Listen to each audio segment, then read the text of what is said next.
I'm Tracy Height, the volunteer coordinator for the Canby schools and the teacher adoption program. I have 3 daughters, 2 at Eccles Elementary and 1 at the Canby Community Preschool, and I have a background in education. I do a lot of volunteer work in Canby. I was a volunteer storytime presenter at the Canby Public Library for a few years. I'm on the Friends of the Library Board, my Homeowners Association Board, and the Canby Community Preschool Board. And of course I volunteer at Eccles. I'm a big fan of volunteerism. The teacher adoption program matches community members with teachers or schools in need of volunteers. Our vision, conceived by Dr. Steach last winter, is that we as a community adopt teachers, take them under wing, and help them out as needed. There are a lot of demands on teachers nowadays, with class sizes soaring up to 30 students in an elementary classroom and a wide range of academic and behavioral skills among those 30. By adopting teachers and volunteering in their classrooms, we are demonstrating that we value education and we want to see the children of Canby succeed. Volunteers can apply to help at all levels, kindergarten through 12th grade, but I most commonly place people in the elementary schools because that's an easy way in. I remember when Jeff Rose was resigning from the position of Canby superintendent in the summer of 2011, he shared a few parting remarks with the Canby Herald, and one of them was that he believed Canby needed an organized volunteer effort. That struck a chord with me, and I was thankful that he shed light on this lack in our district. And after John Steach took the helm, it was evident that he shared this vision too, as he led the effort to create this volunteer program and in fact chose the name. 2 years ago, Canby asked the local community for additional financial assistance in the form of a levy.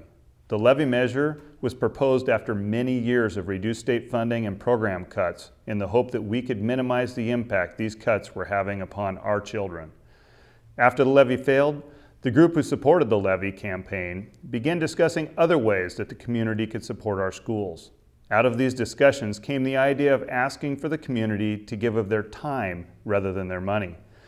This was a natural fit, as increasing volunteers was also one of my and the school board's priorities last year. The idea of how to accurately match volunteers' interests with teachers' needs actually came to me over winter break last year while reading the Oregonian.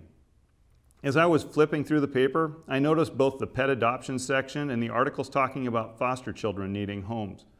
In each of these, the paper gave some past history, along with talking about the specific needs of these children and pets. It was all about the right fit and finding someone that cares about this situation. That's when I realized that what our teachers in classrooms really needed was someone to understand their struggles and be willing to adopt them to meet their needs. The Canby Education Foundation had previously supported the job of connecting the community to our schools through a 2-year grant. With that effort, Coordinator Grace Sod had worked to connect community members to classrooms in an effort to promote critical thinking and make our students more aware of how the education connects to the Canby businesses around us. While this was similar to the program we wanted, it was very specific in the type of classroom support it created. Now, with the teacher adoption program, we want to give teachers exactly what they need and are asking for rather than that more limited list of options. So last winter, I approached the Canby Educational Foundation with the idea of helping kickstart the Canby Teacher Adoption Program. The Ed Foundation agreed to fund the program startup costs, including a coordinator. With this support and Tracy Height on board, the two of us worked together to develop the applications, processes, and the marketing materials. Since then, Tracy's done a tremendous job in filling the needs that teachers submit and recruiting out in the community.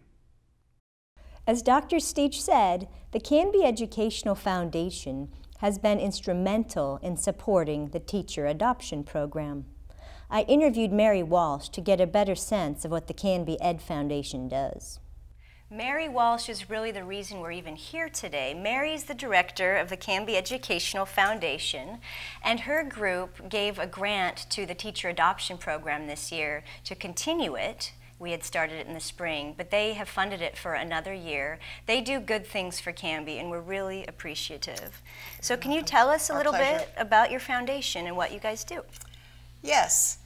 The foundation was started in 1997 by the man that owned the bus system before for student as we have now. And then 2 women, Alice Chloe and Virginia Resch, gave endowments to the foundation. And so we use the interest and the money that we make through stocks and bonds and whatever to give grants. So we make the money by this annual spring fling dinner in April at the country club, through selling discounted movie tickets that are really a good deal. They're available in all the schools, and I run around town in my car and deliver, and we give it back in grants, such as the children going, the high school going to the Model UN conference, amplification systems for some of the schools. That was one of our big purchases. There was a time when school funding would cover some of these things. For example, math licenses, software licenses. And we have such poor funding now that things that would once have been automatic coming from the district, they cannot afford this. It's so sad. It gets to me. So things that would normally be coming out of the school district budget, we are trying to cover some of those, and we're trying to be very selective. I think it's a win-win. It's wonderful for the children, and it's wonderful for the people that are at home. A lot of us don't have grandchildren that live in the area, or maybe have children at all. It's a way of giving back. I volunteer for the mock interviews at the high school, and 3 times a year, and I walk out of that on a cloud. It renews my faith in mankind and our children and our future. And the children are our future. Coupled with the shrinking pool of parent volunteers is the shrinking budget. The K-12 schools' share of the state budget has been decreasing over the past 10 years. And as it decreases, so do the number of valued staff members and programs. And added to that, class sizes have increased significantly over the past decade. And added to that, there's more pressure on schools to perform at higher levels now. You can see the disconnect here. Teachers are being asked to do more with less. Trost Principal Angie Navarro is quite familiar with the reality of shrinking school budgets and how it affects her school. She's been at Trost for 15 years, 4 of them as principal. And so tell me about, what are your opinions on the current budget status in Oregon and Canby? So I've worked in education for a long time, and I think this is the toughest time that I've ever been in. So we are using every inch of money that we have as well as we can, and we're doing the best we can, but we have a lot of needs still at our school. And what are some of those needs, for example? I think time for people to spend one-on-one time, adults with kids. I think sometimes families are really busy, and sometimes kids don't get the one-on-one help that they need all the time outside of school, and so getting them some help during the day is really great. So tutoring, or one-on-one tutoring, which kind of becomes mentoring in a way. Yeah, so some of the things that I've seen at my school that have been really effective is kids working one-on-one with somebody and forming a relationship, and then really getting some extra kind of academic support, but also maybe even some social and emotional support too. Yeah. And then the culture of Trost is different because it's bilingual now. Can you talk about that a little bit? So the great thing about Trost is that we have kids from Spanish-speaking homes and kids from English-speaking homes and kids from bilingual homes who are all at one school learning 2 languages. And so we need all kinds of volunteers, English-speaking volunteers, bilingual volunteers, Spanish-speaking volunteers. And so anybody who can come help us work with kids, and whether you want to work in one language or both, it all works. Okay. So a volunteer that might feel a little hesitant and think, well, I don't speak Spanish, am I welcome? The answer is of course. Yeah. And the answer is, well, you can do production work, which is photocopy and prep work, but you can still work with kids during the English portion of the day. Right, and so that happens throughout the day, but different at different grade levels. The more English happens at the upper grades, and so I know sometimes it's harder to get volunteers who want to work with older students. They might be not used to working with older students and think that working with younger students might be easier, but we have lots of older students who really could use some one-on-one help, and especially as they're perfecting their English before they head to junior high. Right. Yeah, so all levels, and especially, and don't forget the older kids. Yeah. Right? Good. Well, thanks a lot for sharing with us today. Sure. Thanks, Tracy. We're heading into night school to talk to a few staff members about their experiences with the program. First, we'll meet Stephanie Eisberg, a longtime Canby resident and head secretary of night school. And so as a member of the office staff, you see people coming and going every day, so you have a good idea of what's happening. Do things look different in the last 9 months with all these new volunteers? Yes, there is quite a difference in the office. We have about 15 people coming in to volunteer, mostly retired people, and they're coming in to work with the children with reading and with math. And in the past, we've had just mainly parent volunteers, which we do love, but they usually are working on art projects or other classroom projects, and it's nice to have some people that are of an older generation coming in and working with our students.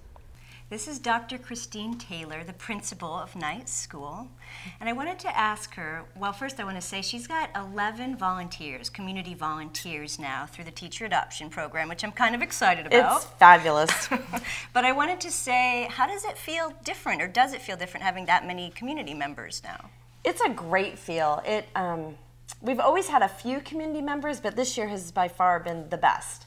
Our volunteers come in and they're just, it's like a breath of fresh air. They come from the community and they come in with their experiences and their passion for wanting to help students, and it's been super. And I always feel now, like this year, I can actually pick up the phone and call one of them and say, hey, I have this situation, and I know you come normally on this day, but would you possibly be able to come on this day, because this is the need I have as well. And time again, they step up to the plate and just do it. It's great. Yay.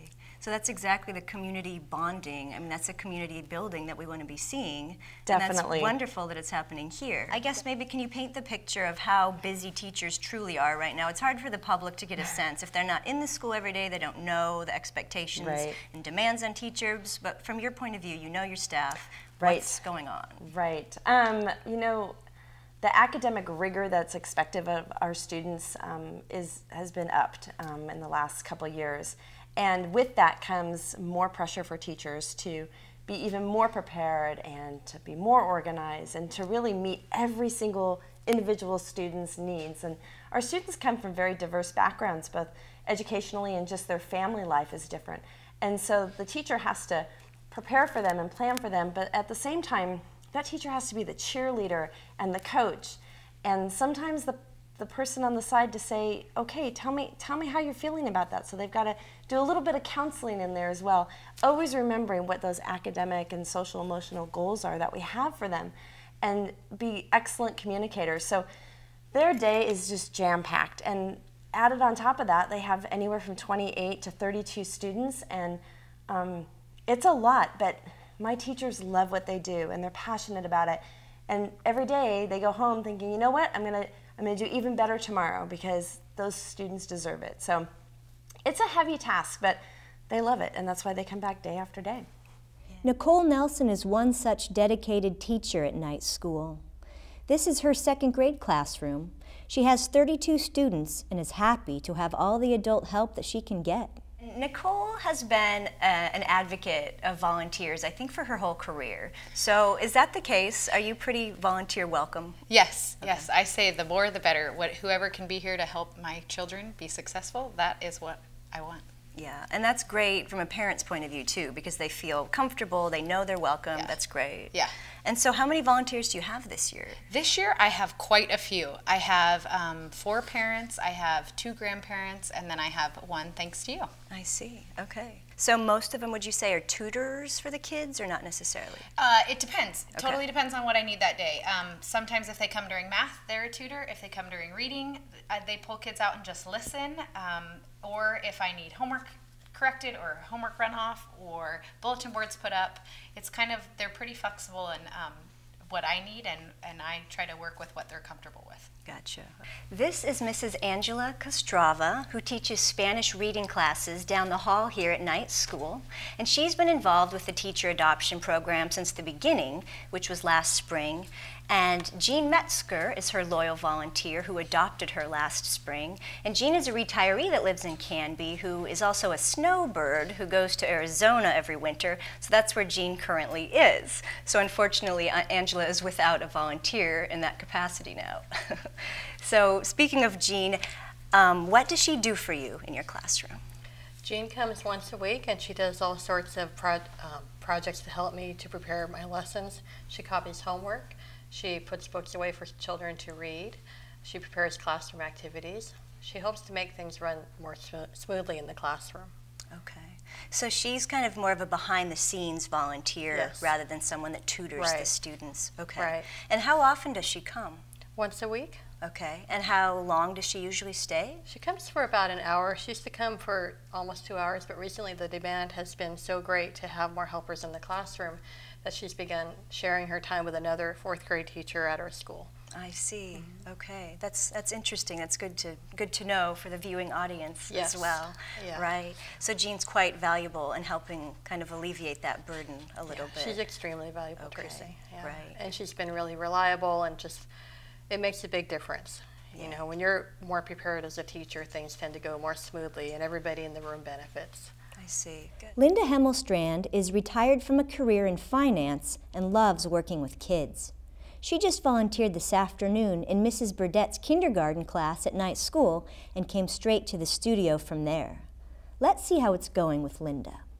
Oh, it was great, as it is every day. I just left 25 kindergartners singing Jingle Bells with musical instruments, so it was quite a day. A lot of fun. And which teachers are you currently helping? I help Miss Salisbury in the reading resource area, and I help Mrs. Burdett in the kindergarten class. You don't have any grandkids in the district, right? No, I didn't have children or grandchildren grow up in this district, but we moved here 5 years ago, and we moved here because Canby's always been known as just a great community and an outstanding school district, and I was disappointed when the levy failed, and so I figured out what I could do to try and help, and it helps me more than it helps them, I think. I just love every time I do it. The Ackerman Academies were created 3 years ago so that we could serve the needs of more of our children here in our own community. We currently educate nearly 100 of our most at-risk youth in a variety of programs housed at Ackerman. Our staff there are committed to not only teaching core academic subjects, but also working with these kids to help them overcome physical, psychological, and emotional issues. One thing that we have tried to provide is a mentor for each high school student in the academies. This has been a challenge due to both the growth in numbers of students and the emotional needs of our kids. However, the volunteers that have connected with these students have made a huge difference. What we are asking is only 30 minutes a week. We want people to get to know these kids and just talk with them. The students are expected to share their academic struggles and their progress with their mentors. The academic value comes in the students becoming accountable for their own performance. And the emotional value is that the students form a close relationship with a caring, committed adult. If you'd like to be a part of this valuable mentorship program at Ackerman, contact Tracy Height or the Ackerman main office. Gary Chandler heeded the call at the Ackerman Academies last spring, where he was a math tutor, and he and the students have enjoyed his time there. He has volunteered in the Canby schools for many years. When did you start volunteering in Canby? Ooh, I think it was around 2003 or 2004. I retired in 2002 and was looking for something to do, and volunteering for the school district was on my list to do, but I enjoyed every one of them. Yay, that's fantastic. And then in the spring, we matched you, or I matched you with Mr. Higland at Ackerman Center, and you came once a week, right? Twice a week. Oh, twice a week, very good. And what did you do in his class? Basically tutored the kids. Usually it was one-on-one or maybe 2 or 3 kids, and we'd go to the computer lab and go through whatever exercises they had, usually in math. And hopefully I made a difference. I'm sure they appreciated your consistency and just the fact that you cared. And a lot of times at that level, that middle school and high school level, I think volunteers feel intimidated, but it's nice to see that you felt confident enough and brave enough to show up. Yeah. And it did make a difference, I'm sure of it. The program targets community members with free time rather than parents, because we think that the parents that are able to volunteer are already doing so. In most households nowadays, both parents are working, so they're not free to volunteer as they might wish. A generation ago, an army of stay-at-home moms volunteered regularly in their kids' classrooms, and although there are still several that do, the numbers have shrunk considerably. And that is where people with grown kids or no kids, people that are unemployed or between jobs or back in school themselves can be a tremendous resource. Pamela White is one of these resources. She has 5 grown children and was the volunteer coordinator of the Canby schools 20 years ago when her own children were young. She now volunteers in the schools when her schedule permits it. What advice might you give to a future volunteer as someone that's been volunteering yourself for many years?